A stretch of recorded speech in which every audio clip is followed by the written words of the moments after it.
If you can master all of the main features in your business, the finances, the marketing, the sales, fundraising, and all of the different important elements, be resilient. Actually, the magic's in the stuff you don't want to do. Absolutely, yeah. It's being uncomfortable situation and position obviously makes you a lot stronger. Business can be looked at from two opposite perspectives, and one is how can I take, and the other is, if you come from a space of love and a heart and good energy, it's just so much more creative. If I was to give you a magic wand and you could have 2 wishes for your business over the next 12 months, what would they be and why? So welcome back to Build with Dean. If you're a founder, scale-up, leader, or ambitious operator who wants to win in the AI era, then hit subscribe. This channel is built for people who are building real businesses, driving real revenue, and refusing to stay, well, the best kept secret. So today's conversation really matters. Startups don't usually fail because of bad ideas. They fail because of isolation, lack of clarity, and weak networks. And that's exactly why I've got Ollie Austen on the show, founder of Startup to Standup. Ollie's an SME underdog champion, a connector of founders, and someone who blends business and comedy to teach clarity, persuasion, and emotional tension in pitching. So we're talking loneliness in startups, the magic wand question, and every founder should answer that. And whether charisma can be trained and why the right kind of introduction can change everything, networking in business. And if you're building something meaningful and you want sharper positioning, stronger networks, and better outcomes, then this one's going to be for you. So let's get into that. Ollie, thanks for joining us. Do you want to give us a bit of a whistle-stop overview of what you're doing and who you are for the audience?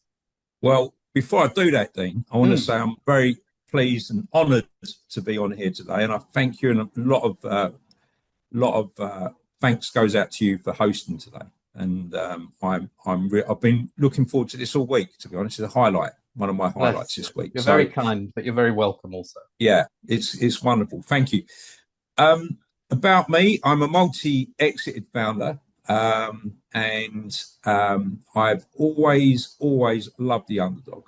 And the more I've been involved and associated with SME businesses and startup businesses, I've seen, the sort of David Goliath situations and all of that, and the importance of having a viable and valuable network. And I think that's why we started Startup to Stand Up. So a little bit about that and how it all come around, if I may.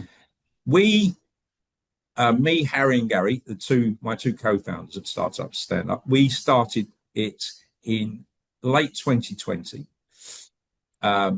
And it was in response to we've been in Vistage meetings, we've been members of Vistage. Harry was our chairman, and we realized that there was a lot of founders in Vistage, but it's mainly corporate. And we've just been through the first sort of pandemic and shutdown and all of that. And we said, we've really got to think about founders and all of this and how they can be affected, particularly around loneliness and isolation.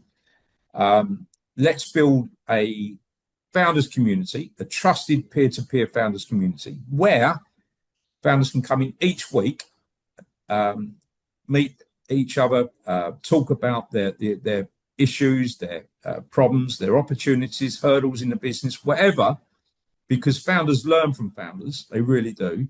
Yeah. They can help each other, they can network, they can introduce to each other, and we encourage all of that good stuff.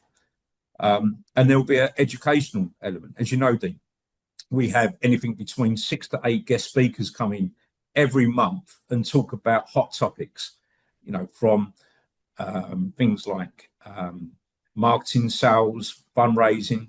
We recently had the MD, Managing Director of the British Business Bank, come in and do a talk about how he sees non-dilution funding going in 2026. That was really good. We've had a lot of the big banks come in and do talks. Other founders, that's really important. Whatever our founders tell us they need, we bring the people in and try and help out where we can. So there is an educational element to it as well. And I think since we it's started, I think we've now got over 500 videos in our knowledge bank, and it covers every topic you can imagine. Anything related to you and your business, there will be something in there that can help you. I'm certain of that. awesome. And that's a really useful help. And I think, networking can be really important for that kind of, it's a very lonely space when you're building stuff. But also, there's different layers to that, isn't there? Most people think of networking as, can I get some new business? From a going to meet people and who's in their networks and that side of things. But the reality is it's multifaceted, because that comes into learning from other peers who are doing the same thing, facing the same problems.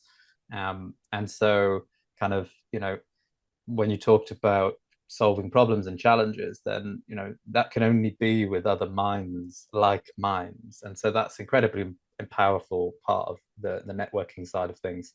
And I, I spend a good amount of my time every week, every month, making quality introductions. I forget, I think I had a record day last week where I've made over 15 introductions in one day. wow, good going. And that's what I love. I sit there throughout the course of the day thinking, if I put this one in touch with this one and all of that, and often not, they'll have a chat and, put something on the back burner for the future, or whatever it is.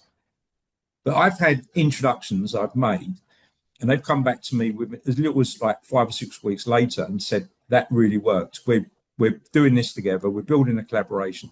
I mean, they could be in completely different verticals, industry sectors, or whatever, but selling to a similar type of target audience where there could be some a strategic partnership potential. So I'm sitting there all the time thinking, this one, I'll put this and help this one. And I think that I would have loved someone like that when I first started my business back in 2000. My first business. And I think, what you put out is what you get back. So I'm sure there's a lot of kind of love that comes back to you in that sense, also in terms but of I love it. I actually get so much pleasure from that. And nothing makes my day than when someone's come back or two people say, like, you introduced us and look what's been come out of this. We've created this, or we've both had some upside, and that's what it's all about. I love that, and I feel the energy from that. In fact, similarly, this kind of channel is almost a kind of mirror reflection of that whole process. Is that it's we don't make revenue from the channel. The channel is there. Can we bring in people to do the talk? So it's quite similar in terms of about how can we help people. And I think it's really important that your business can be looked at from two opposite perspectives, and one is how can I take. And the other is, if you come from a space of love and a heart and good energy, how can I actually give and how can I help? And when you come from that space, it's just so much more creative, so much more powerful. So sounds like you're aligned. You come from a similar kind of space. Particularly in the early days, what struck the three of us when we really, a lot of new people coming in and joining, and speaking. We used to speak to nearly everyone who came in at that. So now it's impossible because of the numbers involved. Dean. Sure. The sense of loneliness and isolation. I always remember one call I had. It was in early 2022. I just spoke to this founder, and he said, "Ollie, you're the first person I spoke to in a couple of weeks." I said, what do you mean? He said, well, I'm doing all of the coding for my new tech platform.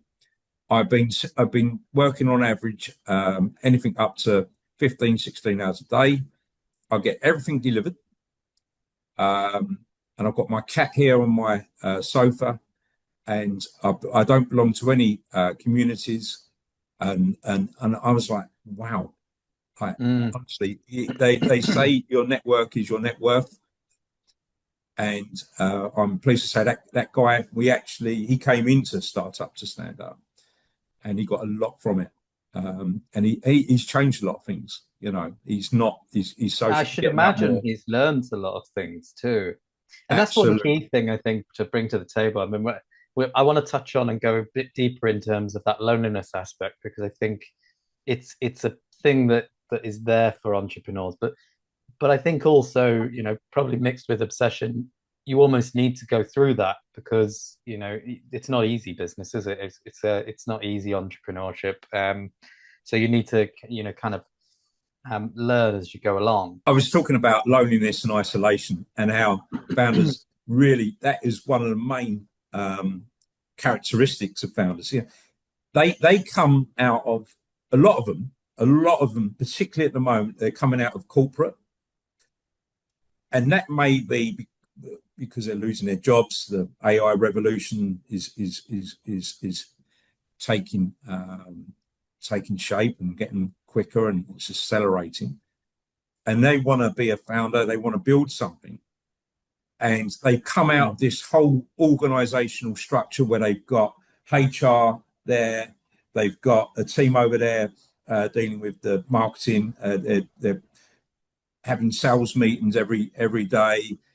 If there's a problem with the building, there's a facilities team who will come up and do all of that. They've got Yeah. legal, they've got finance, and all of a sudden they're out of that and they're in a founder. As a founder, they may have a co-founder, but they're wearing all of those hats all of a sudden, or most of those hats.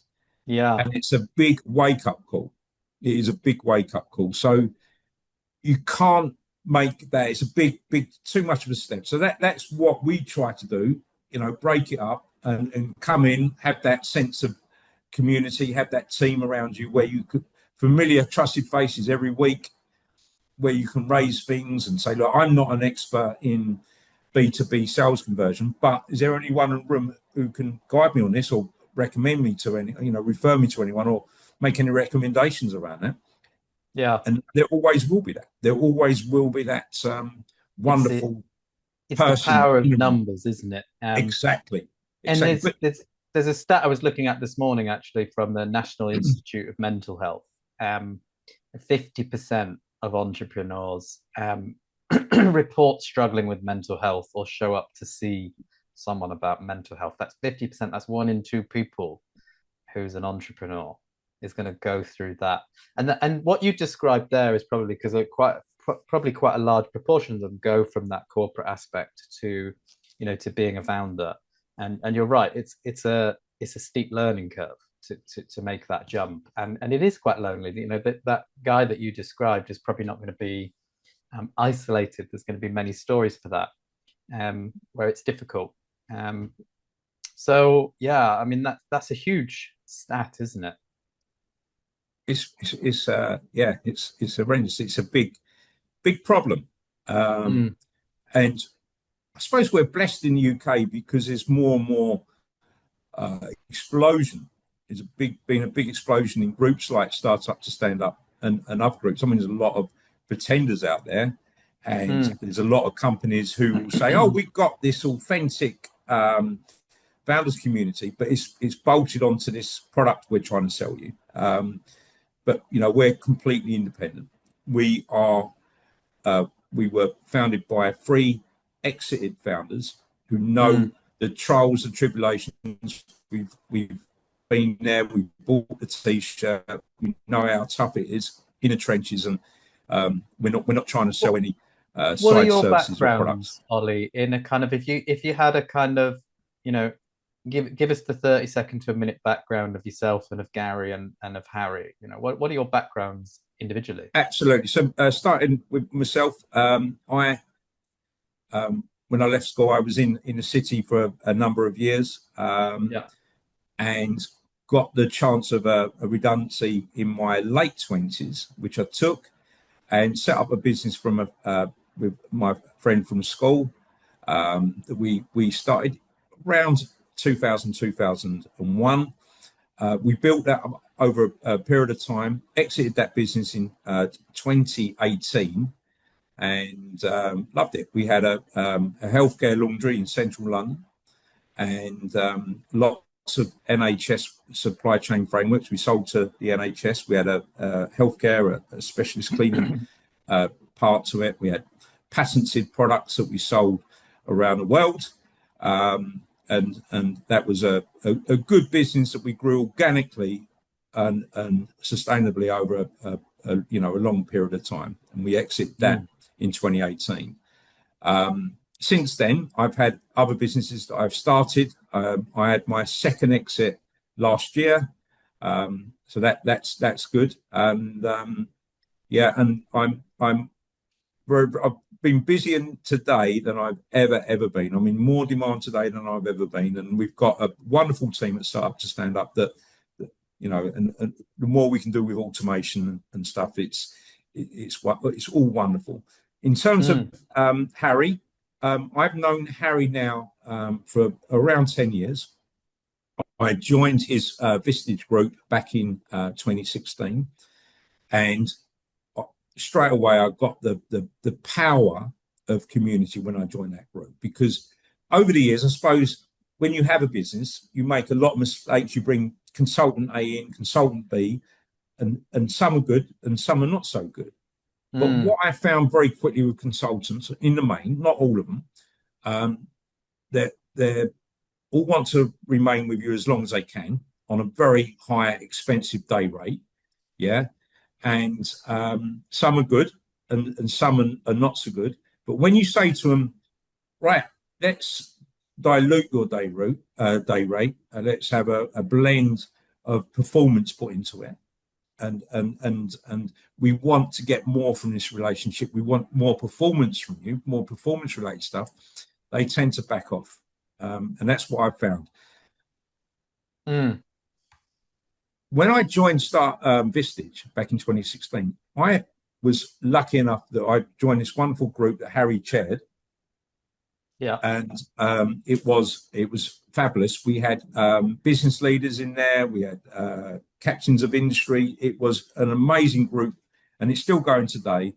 And I had access to probably better, more experienced people than the consultants that we've been using at a fraction of the cost, and they weren't trying to push me in a certain direction.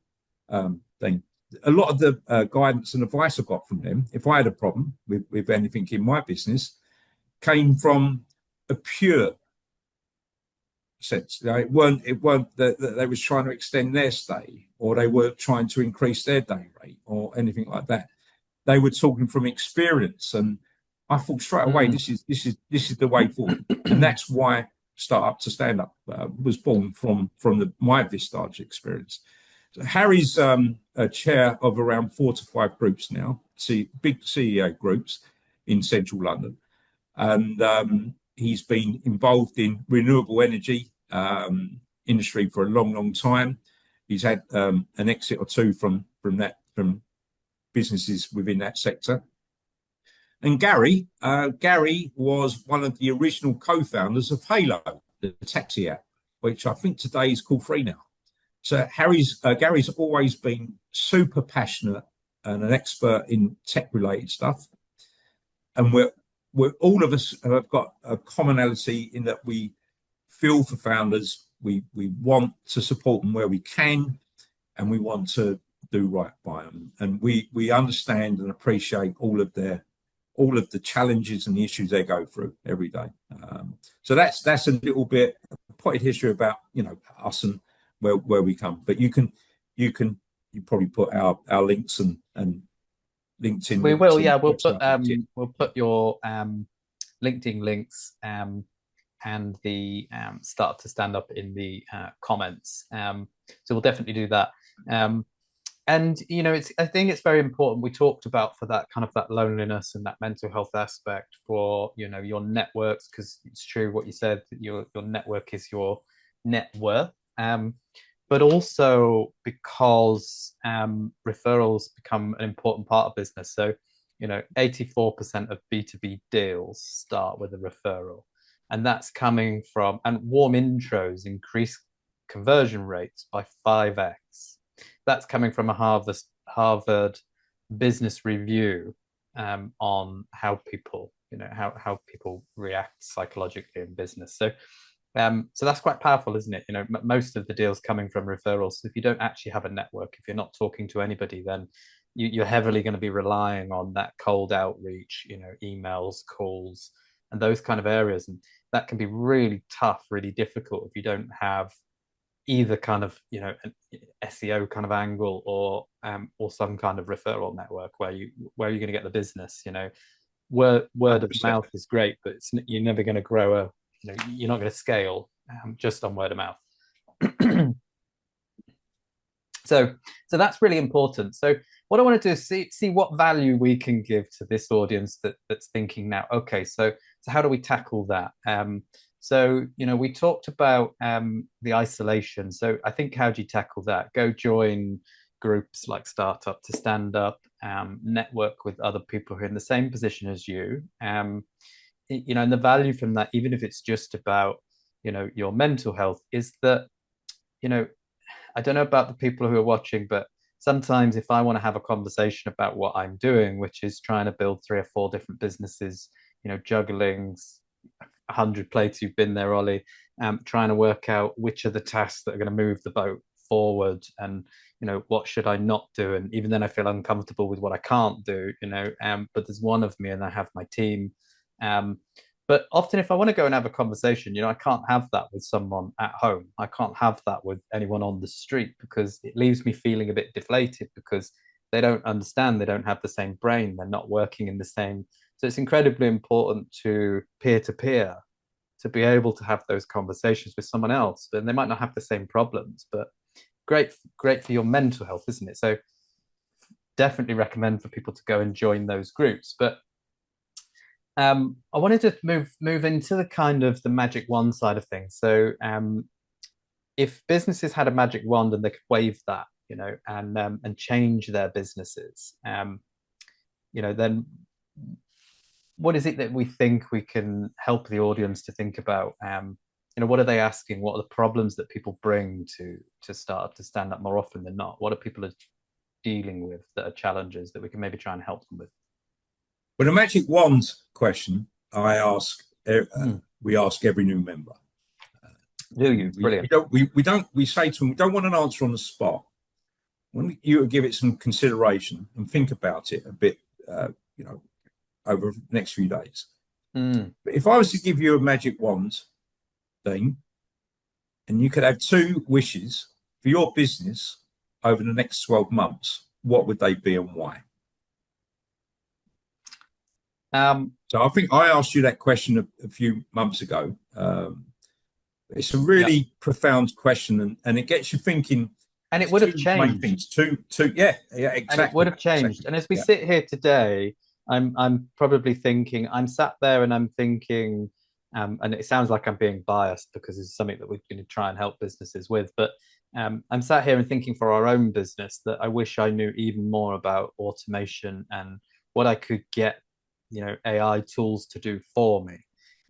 And so just to try and get rid of 50% of the noise. And I know people are doing that. I know people have automated their whole agencies, so they have even more technical knowledge than we do at this stage. So that would be one thing I would like to know more than anyone else about, automation and that kind of thing.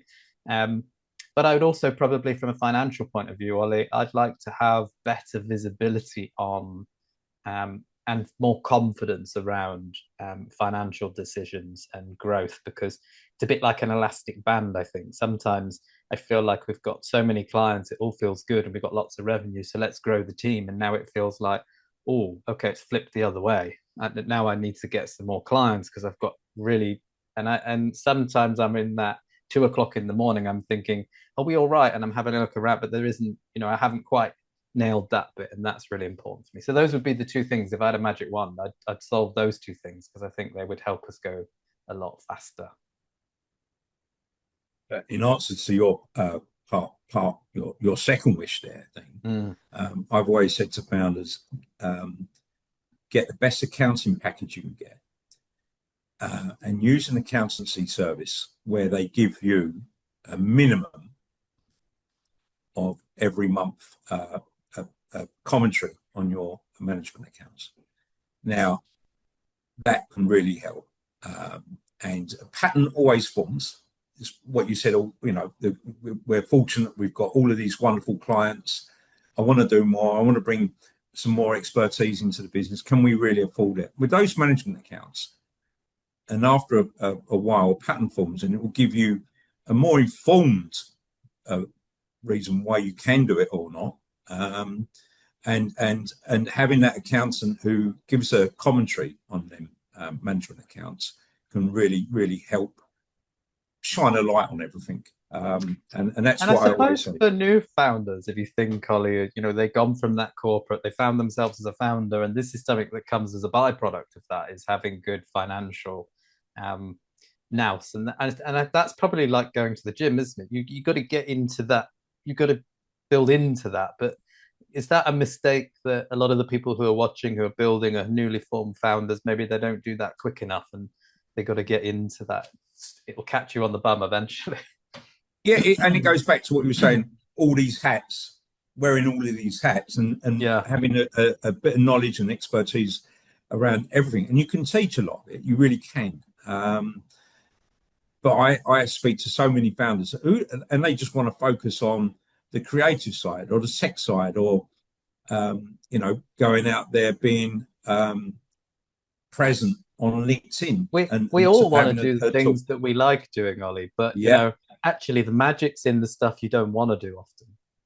Absolutely. Yeah, it's being uncomfortable with, in an uncomfortable situation and position that obviously makes you a lot stronger, more resilient. And talking about resilience, I wanted to, can you see that picture behind me? I can, yeah. It's very crude. I painted it about 3 or 4 years ago now, I think. I've got a baby version there.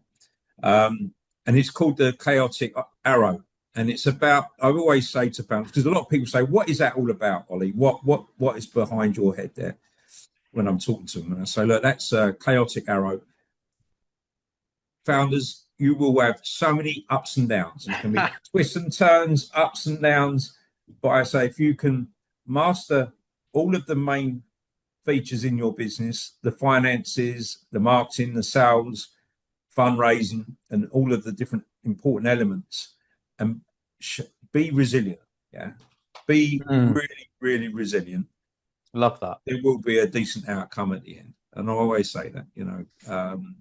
And I think as well, sometimes just there's two things actually that I was going to say. Is one is that just need to survive often long enough. And I think what's the statistic that 50% of businesses fail in the first year or two, which is crazy, And I think that's because maybe people give up, or it's so it's difficult to get into the rhythm. But I think that's a lot higher than 50% in the UK. Yeah, but less in the US. And I speak to a lot of founders in the US. We've got members of our community in America, and I ask that question a lot. Why do you think that is? Why do you think the failure rate in America is a lot less than it is interesting? in the UK? Why is that? Bigger credit cards? Well, I can tell you, all I can say is what I received back from American founders and what their perception is around it. And a lot of the time it's to do with they say that it's easier to do a fundraise, or there's more founders, there's a bigger market over there, more people to sell to. I had a curious conversation with a US founder, I think it was in the January, and they said the reason why the main difference in the US to the UK is in the US we love success. So if a founder's going for it, we get behind them. If someone's really trying to build and develop something and grow a business, we help and we all muck in. He said, I don't think that's the situation the same in the UK. You're a little bit more cynical over there. If someone is getting success or building out something, they tend to get some resentment, and I just wanted to share that this morning as a little anecdote because it's something that was mentioned to me recently by an American founder that they picked up that in the It's UK incredibly that powerful, that I think. And I think, coming along to the Startup to Stand Up group and meeting people and mixing, I felt that vibe that people want to help each other. It's not but I think that's right in culture. I think in culture in the UK that if you're building something, it's very easy for others to kind of this subconscious kind of jealousy that they don't always give you the energy that you probably deserve when you're building that. So maybe that is different in the States, that they're more which makes it thus easier. And another thing, Ollie, that I want to touch on is that I heard a saying the other day, which I think is brilliant, and it was from a guy who'd built and exited a couple of $100 million businesses. Like he does the School of Hard Knocks on TikTok. So he goes around, he has a microphone, and he talks to millionaires and billionaires and says, hey, how have you made what you've had? And so he's got this whole channel and then a podcast thing, and really cool guy. And they were having this conversation on a podcast, and he said, you need to stay small enough. This chap said, you need to stay small enough long enough, and you'll be big enough soon enough. And they said to him, well, what do you mean by that? And he said, when I was growing my business, we grew it to a level where we had hundreds of thousands of profit, but we were paying ourselves 20 grand a year. And we stayed small enough, long enough, until eventually we were big enough. But what a lot of founders do is they see some money come in, they spend the money. And that's not how you build a big business. If you really want to go big, you need to stay small enough, long enough, and it will just happen. And I thought, well, that's quite interesting, because we are tempted to do that the minute we think somewhere's going good, but then the next month or the next year, something happens and you don't have the cash flow to see it through. A COVID. If you're small enough, long enough, and you have a load of cash in the bank, or no one's saying don't invest and don't buy tech to go faster, or don't grow. If you're reinvesting in your business, great. I think that's the point, is that not taking all the money out and spending the money, is where the magic is. What's your thoughts on that? absolutely. And there's a couple of things I want to say from that, actually. First thing about the podcasts, you think of the podcast industry now, in its infancy, it was very much David and Goliath. They were the underdog compared to the mainstream media, the corporate mainstream media. And all of a sudden, a lot of these very popular podcasts were giving their audience what they really wanted without any bias or slant. Yeah. And now look at the market. The market's completely switched. These podcasts are the ones with market share. They're killing the corporate media to a point where is the corporate mass media now, is it relevant still? I forget the last time, Dean, that I sat down and watched or listened to a mainstream, sort of the BBC or Channel 4 News or Sky News. I forget the last time I did that. I get everything I do from the podcasts I choose to listen to. And there's characters on there, and they're acting themselves and being authentic, and they're not being told what to say or do by the advertisers or the people trying to come in and influence. And there's so much to choose from as well. There's so much subject. Yeah, and that's what it's about. The audience is getting what they want, but in the early days of podcasts, it was a nightmare. They were never ever going to really challenge the status quo, the mainstream media. But you look over the period of time, and it's completely turned on its head. And there's a lesson in there for founders, Dean. There really is. There's a lesson in there for founders, and that's a good example of. We're trying to find something to start to stand up to really hone in on that, because I think that can give a lot of energy and a lot of hope to founders, because that story is incredible. That really is. I mean, you look at the, I don't particularly listen to the Joe Rogan podcast, but look at his numbers Yeah. over the course of the last 12 months compared to what the mainstream media in America, the CNNs and the ABC and all the rest of them, again, now he's trouncing them. You know, Mm. and there's a reason for that. And he's sitting there in a studio with like a very small team using a lot of automation, a lot of tech compared to these mainstream media channels, and they've got hundreds on their thousands on their payroll. You know, Who's the other one? and The Lewis Holmes that I like to watch. mm, Um, yeah, I mean, it is very powerful, and this whole kind of learning aspect as well that comes from that. And I think there's this whole conversation that goes on about signal and noise. This is very different sides of it, signal and yeah, noise, and it's said that most millionaires or billionaires are kind of 85% signal, that they are obsessed by what they're doing, 15% noise, which is kind of the hobbies, the watching of TV, the listening to music, the wife, the kids, that would be seen as noise. I know that sounds harsh. Wife, kids, noise, that's a bit harsh. But if at that level, and then you have people who are kind of the anomalies, the Elon Musks of the world that are 100% signal is argued. Um, the Steve Jobs 100% signal, where there is no noise, it's everything. But where I think I used to think, well, no, you need that downtime, and I used to be a big fan of work-life balance, and I think you do. It just so happens that I'd rather watch a podcast than I would TV.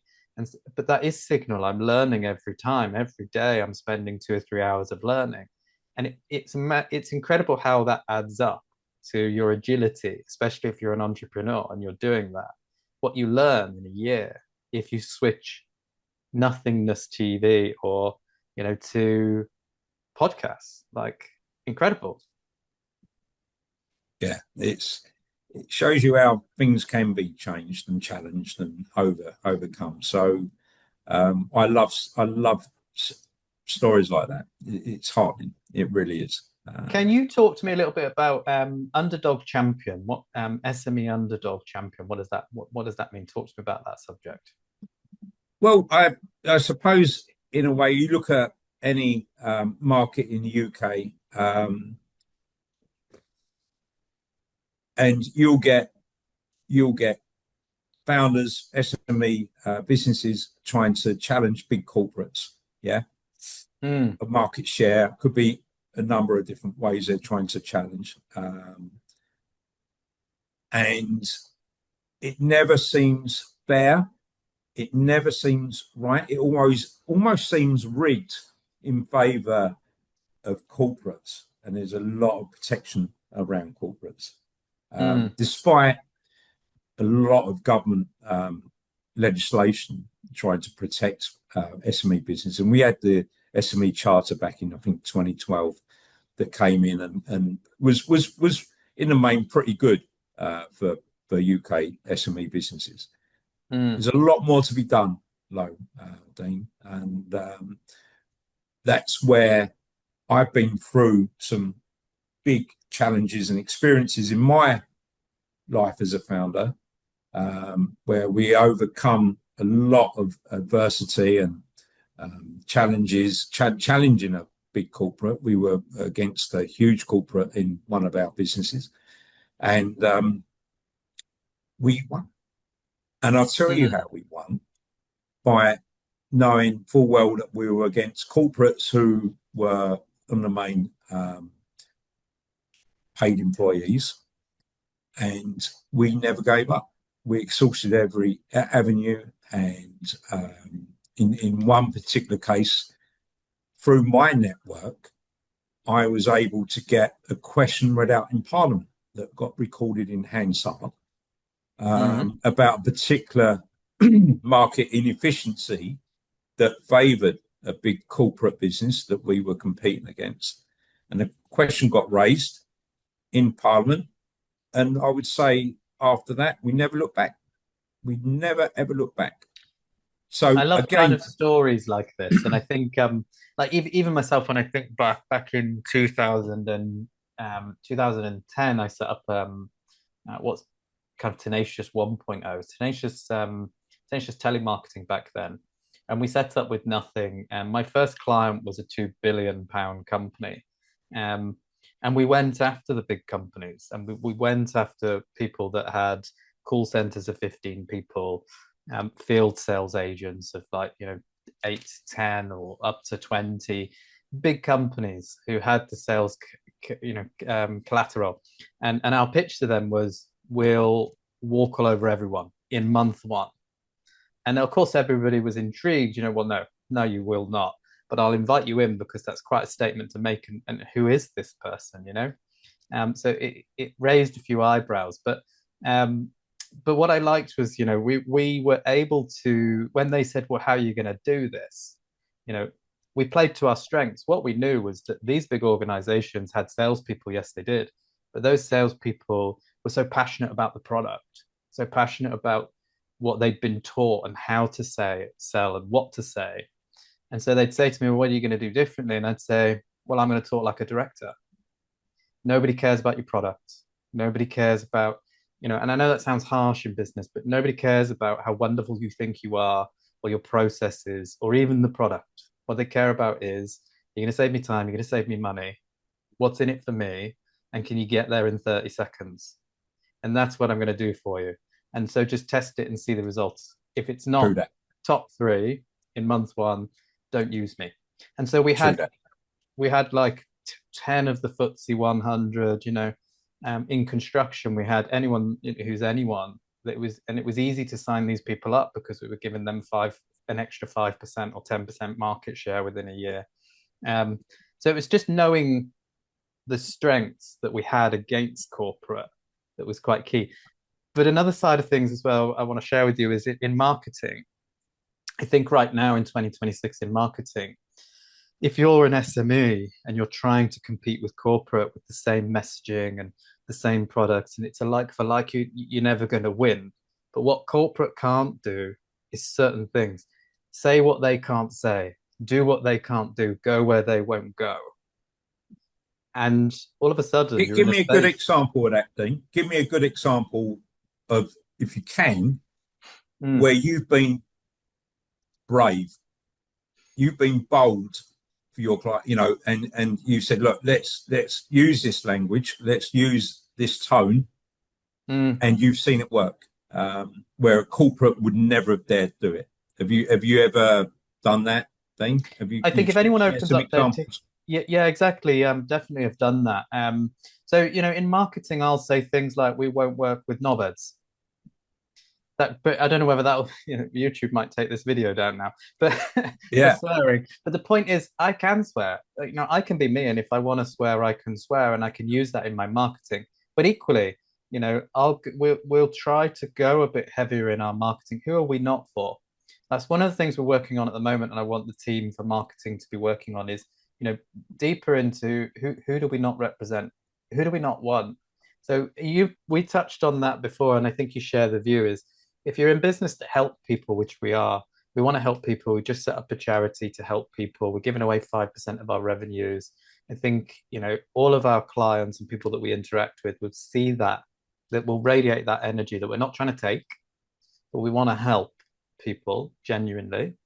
And I think that, that kind of radiates. And when you come at it from that space, it doesn't matter what you say. It doesn't matter how you articulate.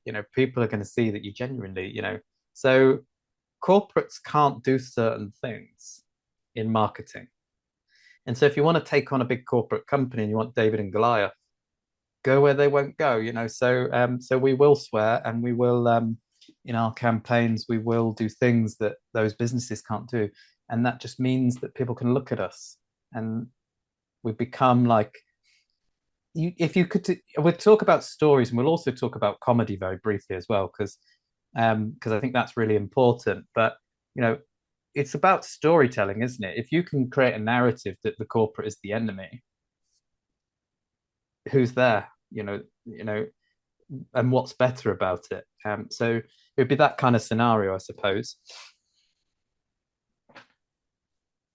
I couldn't agree more. I used to work with a great marketeer, and I can always remember her saying this. Ollie, never be beige. Yeah. Yeah, always be bold, never be beige. And when we looked at, the people we were competing against, and they were corporates. One was a PLC. They were turning over multi millions, and they're part of the vast groups and big corporate exercise. Their marketing was useless. And we used to make, in the main, a lot more money in times of recession than we did in maybe better times. And I think some of the reason behind that is because they were corporate and they had institutional investors. Indications of a downtime, there was going to be a squeeze, and consumer squeeze, or interest rates were going up and things weren't looking so good. We're going to move into recessionary times. The warning from those above would say, "Oh, we've got to pull back in sales. We've got to pull back on marketing. We've got to pull back." And as founders, we used to do the opposite. We, as entrepreneurs, we would do the complete opposite. So, and it would always give us market share. We'd invest heavily and do the complete opposite to what they were doing. They were pulling out, maybe losing salespeople here, salespeople there, cutting back on exhibitions, cutting back on marketing spend, and we'd go out and do more exhibitions, do more marketing, and be more imaginative and colourful with what we were doing. And we'd get noticed. Yeah. And through That's an important lesson for the we would get audiences. noticed, and we would get awareness, and that would always help us with market share. And one thing led to the other. It was very easy. Yeah. I mean, they should do that in a downturn. Don't cut marketing, don't cut sales. If anything, ramp it up. I want to touch on comedy. What that teaches us in business. Timing, clarity, and all these things.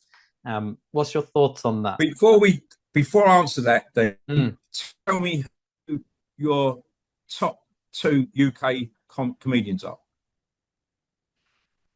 I don't want to put you on the spot, but do you like comedy? Yeah, I do. I've got to think of the guy's name. There's because TikTok has opened up comedy for a lot of for a lot of comedians. It's given them a platform, and so now they're filling out stages. So what's the guy's name? Matt Rife, I like because of he's more talking to an audience. It's more improv, I would say. And there's a guy, I forget his name now. This ginger guy that goes around, and so he just interacts with the front audience, but I forget his name. If we're talking like mainstream, then I like Jimmy Carr. I have a lot of time for now. I used to hate Jimmy Carr because I used to believe the media hype about him, tax evasion, all that kind of stuff. But actually, he's a bit like me. He's quite a philosophical chap, and he actually comes out with some brilliant stuff that is about life in general, about how to do good and how to be positive in amongst his comedy. So I love that. I think and his laugh is crazy. Yeah, no, that's a good shout. I suppose I've got two. Dave Chappelle in America. I think Dave is he really and yeah, I think Dave Chappelle in America, and I like Al Murray, and I like the other things. Pub landlord. Pub landlord. I think it's clever. It's good humour. And I also think some of the other stuff that Al Murray does is spectacular as well. Does a sort of Second World War podcast with James Holland, which is excellent. So it's also worth noting, Ollie, that old school. I mean, I'm a big fan of some of the old school. I have reels of that on my TikTok. It can't air today for the PC reasons, but I love some of the old school stuff. I reel that at nighttime. It's bedtime watching for me. It makes me feel good before I sleep. There you go. So, but you were saying about comedy, and and what he teaches us about, I suppose, clarity and persuasion. Mm. We have a lot of founders in startup to stand up community who say about, look, I'm going to do a raise in 3 months' time. How do I prepare for it? How do I get ready and do pitches in front of VCs and angel investors and Love that. And I remember we was in a meeting once, and this guy said, "I'm going to do a bit of advice. Before you do any of that, before you go and do a pitch in front of any investors, go and do a night at a stand-up comedy club. Go and get on stage, write some things down, get a few bits together, and go up and do it. Because And if just you can before do you go that, any further, Ollie, let me give you a stat that's also from Harvard Business School research on psychology and investment. Um, and it was that investors make decisions within the first 3 minutes of a pitch. And if your pitch doesn't create tension or humor in the first 60 seconds, your valuation drops. I think it's the same. The psychology around that has to be the it's as a stand-up comedian going into any decent, they've got to get that audience on side within, I would say, probably the first 6 seconds. I would say they've got to land a big one, right, within them first 60 seconds to get the audience engaged and on it. I think there's so many layers. And that's the same in, I think a lot in business as well. And I would say for for the audience watching, if you want to have improve the chances that you have for success, then go and hire someone to tell you how to speak as well and how to use certain tones in your voice. And I think that there's a reason that executives hire speech coaches to kind of at that level. And I think that's really, really important, because how you present and how you pitch, whether it's as a comedian, whether it's in business to an investor to try to get some money, whether it's to try to get some funding, because the same rules apply. I had a chap on, Steve Cackel from Beaker Business Funding. We were talking about how when people want to get the funding, it's often about the pitch. So same rules apply. Sales, same rules apply. People are going to switch off within 50 seconds. Webinars, there's so much in business, isn't there, where that first 60 seconds is everything. So it makes perfect sense, comedians, that you have to get it right. I'm always drawn to as well. Remember the Steve Jobs when he'd launch a product, an Apple product, and those presentations were first class. And there's a lot of similarities to how even with motion, with pauses, making things more, giving things an underline and stuff like that. So I think there's a lot in it. I really do. And I think, again, a lot of founders. I had someone tell me a story, Ollie, about Barack Obama, and I hope it's true or I might get sued. But they were saying that that his team, a member of his team, because when they go for like presidency, or they go for, they need to be trained, and they need to be media trained, and they need to be coached in terms of how they come across and their charisma and how they stand. And so they have coaches in terms of how to deliver themselves. And it's alleged that someone had said he'll never stand for presidency because the guy has no charisma. But yet he did it in office, so it's, you can learn those skills. Yeah, I think you can. And it's tough. But some people got natural charisma, haven't they? They're born with it, and it oozes out. And I see a lot of that with different members of our community. Some people are blessed with it, really are. Yeah, it's a bit like sales in that respect. I always used to say you can teach anyone, it's like a triangle, you can teach anyone the product knowledge and you can teach anyone the skills. But It's the ability, it's that charisma, it's that storytelling, it's that know-how of when to flip a switch. You can't teach that quick thinking. It exists in here. It's natural. Absolutely. Yeah. That reminds me, we're doing a live event in May this year, Start to Stand Up live event. Be big angel network. And it's going to be an interesting day to come along and watch founders talking to investors and how they engage and what they talk about. Because I think that comedy thing's very, very, that's an important part of it. Send me the details and I'll put them. I'll put a link in the comments to it. Thank you, Dave. Wonderful.